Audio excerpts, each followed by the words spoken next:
Hello everyone and welcome back to Scholars. I am Gaurav and I am here to take you through the ancient history for your civil services examination. So let's just get on with our next topic, that is the advent of Aryans and Vedic culture. In this lecture, we'll discuss from where Aryans came, where they settled, and we'll discuss about the Vedic literature. Let's start our lecture with the introduction. Now, the cities of Harappan culture had declined by 1500 BC. We saw that the Harappa was in its mature phase between 2350 to 1750, and after that it started declining. And by 1500 BC, the Harappan culture totally declined. Now, around this period, the speaker of Indo-Aryan language, now what was this Indo-Aryan language? This was Sanskrit, entered the northwestern India from the Indo-Iranian region. Their settlements were initially in the valley of northwestern and the plains of Punjab, that is the northwestern part of India, plains of Punjab. Later, they moved into the Indo-Gangetic plains. As they were mainly cattle keeping people, they mainly were in search of pasture, that is, they used to wander in search of pasture. By 6th century BC, they occupied whole of the northern India, which was referred to as Aryavarta. That is, by the end of later Vedic culture, they occupied whole of the northern India and they referred to it as Aryavarta. The word Aryan literally means pure or noble. The name was given to the linguistic group and not race initially, but later they came to denote it as a race, which we currently know as Aryan race. So the Vedic period is divided between two periods: early Vedic age, which is between 1500 to 1000 BC, and later Vedic age, which is between 1000 BC to 500 BC. So I hope everything is clear till now. It's very simple and it is a basic introduction. So now let's get into the theory of original home of Aryans. So see, there are various theories which propound that the original home of Aryans was Central Asia, Tibet, or Arctic home theory. Let's look at them one by one. So Central Asian theory. As per this theory, the original home of Aryans is proclaimed to be Central Asia, that is Eurasia or Steppes. Steppes is grassland. This theory was propounded by Max Muller. Tibet home theory. Now this was propounded by Dayanand Saraswati in his publication known as Satyad Prakash. The logic given was the fire and sun are worshipped in Tibet due to extreme cold, and the flora and fauna which are mentioned in Rig Veda are found there. Now we will study this, that the Rig Vedic people used to used to worship fire, and that is why, by making these analogies, that since they were worshipped, fire and sun were worshipped in Tibet and they are worshipped in Indian subcontinent, both of them must have a link. Arctic home theory. It was propounded by B.G. Tilak, that is Bal Gangadhar Tilak, also known as Lokmanya Tilak. It was based on various geological, astronomical, and archaeological evidences. The climate change forced them to move southward into the present day Europe, Iran, and India. That is, he said that these Aryans used to reside in the Arctic region and they were forced to move to southwards by the change in climatic conditions. Now, Rig Veda and Avastya link. What is this Avastya? This was Iranian text. Now, both of these texts had common culture, mythology, and rituals before they separated. They worshipped a number of gods together. Both shared common tradition of composing hymns to praise God. As we will see, this also happened in Rig Veda, and which is also mentioned, whose mention is also found in Avastya. Bozkhay inscription, which was found in Turkey, mentions in Rigvedic gods such as Indra and Varna, which proves the Central Asia as their homeland. So this Central Asian theory is widely accepted theory about the home of Aryans. So let's just take a quick recap. Max Muller, Central Asian theory. Tibet home theory was propounded by Dayanand Saraswati in Satyat Prakash. The logic was, since fire and sun are worshipped in Tibet, they are also related to Rigvedic gods. So both have a relation. So Aryan must have migrated from Tibet. Arctic home theory was propounded by Bal Gangadhar Tilak. The climate change must have, he said that the Aryans used to reside in Arctic region and the climate change forced them to move southward into the present day Europe and Iran. Now, link between Rig Veda and Avastya, which is a Iranian text. Both of them had common features such as worshipping number of gods together.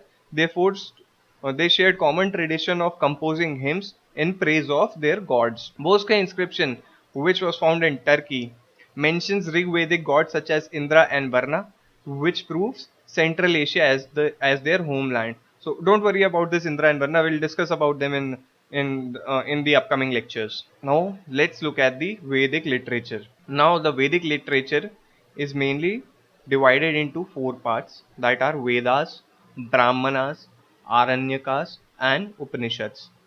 Let's take a look at them one by one. Rig Veda. Now Vid is the root word which means to know. Veda means superior knowledge. Rig Veda is known as the oldest religious text in the world. It is also known as the first testament of mankind. It is a collection of hymns. It was preserved for centuries using oral tradition. That is, it was passed on from one generation to another by the means of words. That is, it was not written initially, it was transferred orally from one generation to another. These hymns were sung in the praise of various gods. Like today, we chant prayer to praise gods. This tradition of transferring the knowledge verbally is known as Shruti Gyan. That is, we हमें ये ज्ञान सुनने से मिलता है. That is why it is known as Shruti Gyan. In Rig Veda, there are 10 mandals. Mandals mean chapters, and it has 1028 suktas, that are hymns. Mandal to 2nd to 8th are oldest, while the 1st and 10th are the latest edition. The 10th mandal, students, I want all your attention over here. The 10th mandal contains famous Purusukta, which explains the four varnas. They are Brahman, Kshatriya, Vaishya and Shudra. So the Varna systems, the origin of Varna can be traced back to Rig Vedic period. To be very precise, the Rig Veda, that is the oldest testament of mankind, oldest and the first testament of mankind. This book was written in Vedic Sanskrit, which is the earliest form of Sanskrit. Now, this Sanskrit lacked grammar. The grammar in this Sanskrit was induced later. The hymns of Rig Veda were recited by Hotri. Now, who were these Hotris? These were these Hotris were the Pandits or priests who used to recite these hymns. Through Rig Veda, we were able to trace the history of early Vedic age. Now, the only written records of the early Vedic age is Rig Veda, and that is how we trace the history of early Vedic age. I hope everything is clear. Let's just take a quick recap. Rig Veda is the oldest religious text in the world. It is also known as the first testament of mankind. It is a collection of hymns. Let's just take a quick recap. Rig Veda is known as oldest religious text in the world. It is known as the first testament of mankind. It is a collection of hymns. It was preserved for centuries using oral tradition. That is, it was passed on from one generation to another generation through the words of mouth. And we know that this is now called as Shruti Gyan. That is, we imbibe this knowledge by hearing. These hymns were sung in praise of gods. Now, in Rig Veda, there are 10 mandals and 1028 hymns. The mandals 2nd to 8th are the oldest, while 1st and 10th are the latest edition. Now, very important, the 10th mandal contains the Purusukta, which explains the four Varna. That is, the origin of Varna system can be traced back to Rig Veda. This book is written in Vedic Sanskrit. It is the earliest form of Sanskrit which lacked grammar. The hymns of Rig Veda were recited by Hotris. Hotris were the priests who used to recite hymns of Rig Veda. Through Rig Veda, we were able to trace the history of early Vedic age, and this is the only written record of early Vedic age. It was written in later centuries. First, it was passed on from generation to generation by the words of mouth, and later it was compiled into a text. Samveda. Saman means melody. It contains rhythmic compilation of hymns of Rig Veda. It has 1549 verbs. All verbs were taken from Rig Veda. These hymns were recited by Brahman called Udgatri. Now, these were the tunes in which the hymns of Rig Veda were sung. It is called the Book of Chants, and the origin of Indian music are traced in it. It is a very important point from from point of view of all the competitive exams. This book is called the Book of Chants. It is called the Book of Chants, and the origin of Indian music are traced in it. So, let's go through it once again. Samveda means melody. It has rhythmic compilation of hymns of Rig Veda. That is, it contains a tune in which the hymns of Rig Veda were sung. Its hymns were recited by the Brahmins called Udgatri. It is called the Book of Chants, and the origin of music are traced in it. Yajurveda, the world's oldest prose literature of Indo-European, is contained in Yajurveda. Now, this prose literature, what does it mean? Means that no rhyming words or no poetry was used, but the words were very elusively explained. It contains the instruction about the rituals, sacrifices, and yajnas. That is, the instructions about the rituals, how the rituals used to commence. This was mentioned in Yajurveda.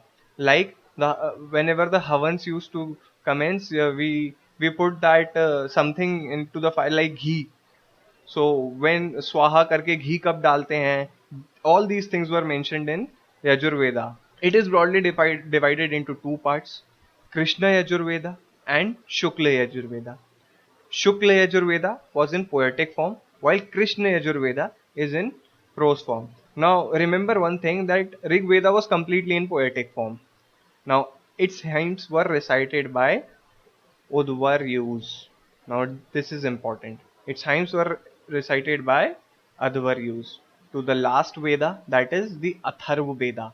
Atharva Veda is entirely different from the other three Vedas. It is chronologically the last of the four Vedas. It consists of charms, spells, and magic to ward off evil spirit and diseases. For a very long time, it was not included in the category of Vedas. Atharvan was a legendary sage or rishi and is considered to have sung Atharva Veda. So let's just look what each Veda contained. Vedas has four parts. First is Rig Veda. It contained hymns to praise God. Samveda, it contained tunes in which the hymns of Rig Veda were sung. Yajurveda, Yajurveda contains instructions about the rituals and sacrifices about yajnas. And Atharva Veda, it consists of charms, spells, and magics to ward off evil. So I hope these Vedas are clear to you. Learn them by heart, their usage. They can be asked anywhere, so just go through them with your full concentration. So let's get on to our next literature, that is the Brahmanas. The Brahma means sacrifice. The Brahmanas are the oldest prose text which explains the hymns of Vedas. So the hymns of Vedas which were written in earliest Sanskrit were explained by Brahmanas. They give explanation, application, and related story of their origin. That is, they contain the stories of how certain hymns were originated and what are the stories related to these hymns. Various sacrifices and rituals have been elaborately discussed in Brahmanas, and that is why we say that they explain the hymns of Vedas. Every Veda has several Brahmanas attached to it. Now let's just go through them one by one. Now Rig Veda has three Brahmanas attached to it: Atreya, Kaushitaki, and Samkhanya. Yajurveda has four Brahmanas attached to it: Kashtaka, Kapilstha, Katha, Maitrayani, and Taittiriya. Out of these, Kashtaka and Taittiriya are important. Now let's go through some Veda and Brahmanas attached to it. They are Panchvisha, Sadvisha, and Jaiminiya. Now Atharva Veda has only one Brahmana attached to it, and that is Gaupath. Aranyaka. Now this is our next literature, that is Aranyaka. Aranya means forest. Aranyakas were written in forest and are concluding part of Brahmanas. Aranyaka don't lay much emphasis on rites, rituals, and sacrifice, but have philosophy and mysticism. This is because Aranyakas were written mainly for hermits, that is sannyasis, and students living in forests. They lay much emphasis not on sacrifice but on meditation. They are in fact opposed to sacrifice and many of the early rituals. So it is important because at that time it was a prevalent culture to perform sacrifices and ritual. Their stress is on moral values, and they form a bridge between the Brahmanas and the Upanishads. So I hope it is clear. Let's just take a quick recap. Aranyakas were written in forest. They are the concluding part of Brahmanas. Very important. Aranyakas don't lay much emphasis on rites, rituals, and sacrifice, but have philosophy and mysticism. This is because Aranyakas were written mainly for hermits, that is sannyasis, who did not find any need to perform any rituals or sacrifices, and the students living in jungle. They lay emphasis not on sacrifice but on meditation. They are in fact opposed to sacrifice and many of the early rituals. Their stress is on moral values, and they form a bridge between Brahmanas and Upanishads. Let's go through the next literature, that is Upanishad. Now Upa means nearby and Shad means sit.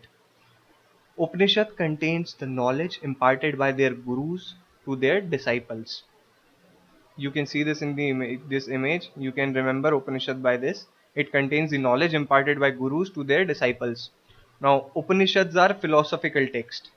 They are also called Vedanta as they appear towards the end of Vedas. So Upanishads are also known as Vedanganas because they appear towards the end of Vedas. There are 108 Upanishads, and out of these, Vrihadaranyaka Upanishad is the oldest. So these facts coming in between all these texts are important. They can be asked as consider the following statements in any of your question. So learn them by heart. These facts, you should remember these facts. The latest Upanishad is Muktika Upanishad and was recorded by Dara Shikho. Now this Dara Shikho, who was he? He was Aurangzeb's brother. Dara Shikoh is known to have translated 50 Upanishads into Persian. I hope everything is clear. Let's go through Upanishads once again. Upa means nearby and Sad means sit. Upanishad contains the knowledge imparted by gurus to their disciples. They are philosophical texts. They are also known as Vedanta because they appear towards the end of Vedas. There are 108 Upanishads. Vrihadaranyaka Upanishad is the oldest. Now the latest Upanishad is Muktika, which was recorded by Dara Shikoh. Dara Shikoh is known to have translated 50 Upanishads into Persian.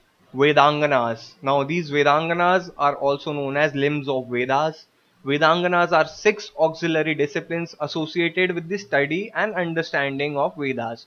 So what are they associated with? They are associated with the study and understanding of Vedas. They include these 6 auxiliary disciplines include Shiksha, phonetics, Kalpa, that is ritual canon, Vyakaran, that is grammar, Nirukta, that is explanation, and Chand, that is Chand, that is Vedic meter, and Jyotisha, that is astrology. Now let's go on to the next one, that is epic. Now these Vedanganas, epics, now from now onwards all these were written, that is they were in textual form. Epics. Ramayana was created by Maharishi Valmiki. We all know that. Valmiki was also regarded as India's first poet. Apart from this, Ramcharitramanas was written in the year 1756 by Tulsidas. So we have two texts and two writers here. Ramayan, which was created by Maharishi Valmiki, and Ramcharitramanas, which was written by Tulsidas in the year 1576. So let's just move on to the next one, that is Mahabharat. Mahabharat is attributed to Maharishi Vyas, Ved Vyas. It is the longest epic of the world. Another most striking feature or fact is that Bhagavad Gita is extracted from Bhishma Pravan of Mahabharat. Shanti Parvan is the largest Parvan of Mahabharat. This Parvan means chapter. So moving forward, Purans. Purans means the old. There are 18 famous Purans. Matsya Puran is the oldest Puranic text. They describe the genealogy of various dynasties, and that is why Puran is important for us. Upvedas. These means applied knowledge. So whenever we speak of applied knowledge, they in itself make this text very important.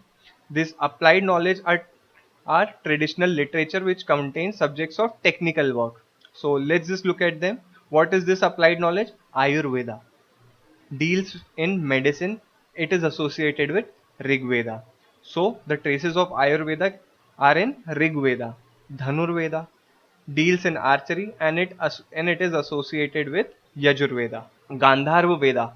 Now we learned that the origin of music can be traced back to Samveda. So Gandharva Veda deals with music and dance, and it is associated with Samveda. Shastra deals with the military technology and is associated with Atharva Veda. So let's just take a quick recap. What are Upvedas? They are the applied knowledge and are traditional literature which contain subjects of technical work. Ayurveda deals with medicine, it is associated with Rig Veda. Dhanurveda, it is associated with Yajurveda. Gandharva Veda, which deals with music and dance, is associated with Samveda. And Shastra, which deals with military technology, it is associated with Atharva Veda. So I hope you understood all the points. For more such videos, log on to Scholars. That's it for my side. Thank you.